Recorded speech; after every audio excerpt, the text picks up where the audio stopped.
మత్తయి సువార్త 2వ అధ్యాయము. రాజైన హెరోదు దినములయందు యూదయ దేశపు బెత్లెహేములో యేసు పుట్టిన పిమ్మట, ఇదిగో తూర్పు దేశపు జ్ఞానులు యెరూషలేమునకు వచ్చి, యూదుల రాజుగా పుట్టినవాడెక్కడనున్నాడు? తూర్పు దిక్కున మేము ఆయన నక్షత్రము చూచి ఆయనను పూజింపవచ్చితిమి అని చెప్పిరి. హేరోదు రాజు ఈ సంగతి విన్నప్పుడు అతడును అతనితో కూడా యెరూషలేము వారందరూ కలవరపడిరి. కాబట్టి రాజు ప్రధాన యాజకులను, ప్రజలలో నుండి శాస్త్రులను అందరినీ సమకూర్చి, క్రీస్తు ఎక్కడ పుట్టును అని వారిని అడిగాను. అందుకు వారు, యూదయ బెత్లెహేములోనే. ఏలయనగా, యూదయ దేశపు బెత్లెహేమా, నీవు యూదా ప్రధానులలో ఎంతమాత్రమును అల్పమైన దానవు కావు.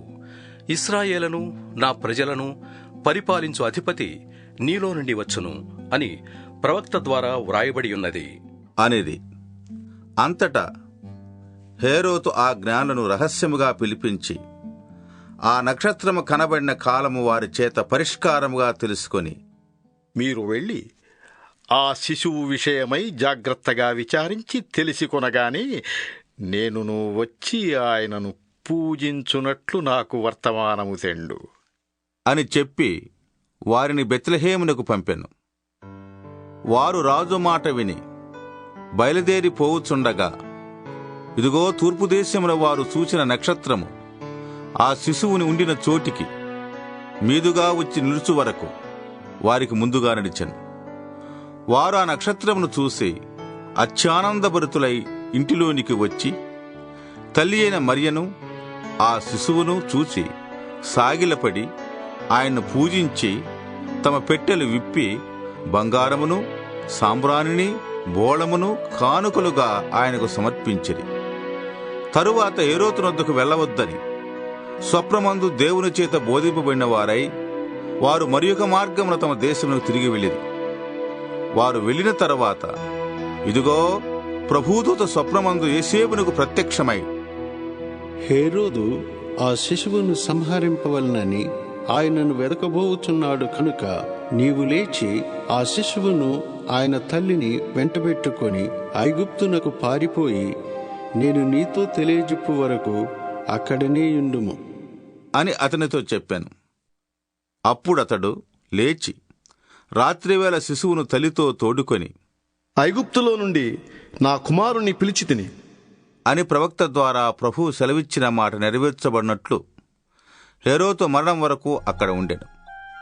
ఆ జ్ఞానులు తన్ను అపహసించిరని హేరోదు గ్రహించి బహు ఆగ్రహము తెచ్చుకొని తాను జ్ఞానుల వలన వివరముగా తెలుసుకున్న కాలమును బట్టి బెత్లెహేములోను దాని సకల ప్రాంతములలోనూ 2 సంవత్సరములు మొదలుకొని తక్కువ వయస్సు గల మగపిల్లలందరినీ వధించెను.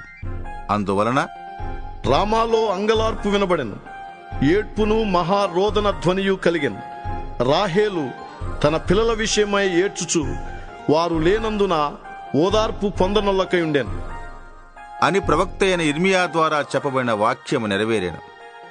హేరోదు చనిపోయిన తరువాత, ఇదిగో ప్రభుదూత ఐగుప్తులో యోసేపునకు స్వప్నమందు ప్రత్యక్షమై, నీవు లేచి శిశువును తల్లిని తోడుకొని ఇశ్రాయేలు దేశమునకు వెళ్ళుము. శిశువు ప్రాణము తీయజూచుచుండిన వారు చనిపోయిరి అని చెప్పాను.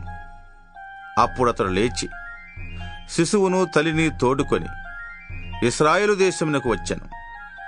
అయితే ఆర్కెలాయు తన తండ్రి అయిన హేరోదునకు ప్రతిగా యూదయ దేశం ఏలుతున్నాడని విని అక్కడికి వెరచి స్వప్నమందు దేవుని చేత బోధింపబడినవాడై గలిలయ ప్రాంతములకు వెళ్లి నజరేతను ఊరికి వచ్చి అక్కడ కాపురముండెను. ఆయన నజరేయుడు అనబడును అని ప్రవక్తలు చెప్పిన మాట నెరవేరునట్లు అలాగు జరిగెను.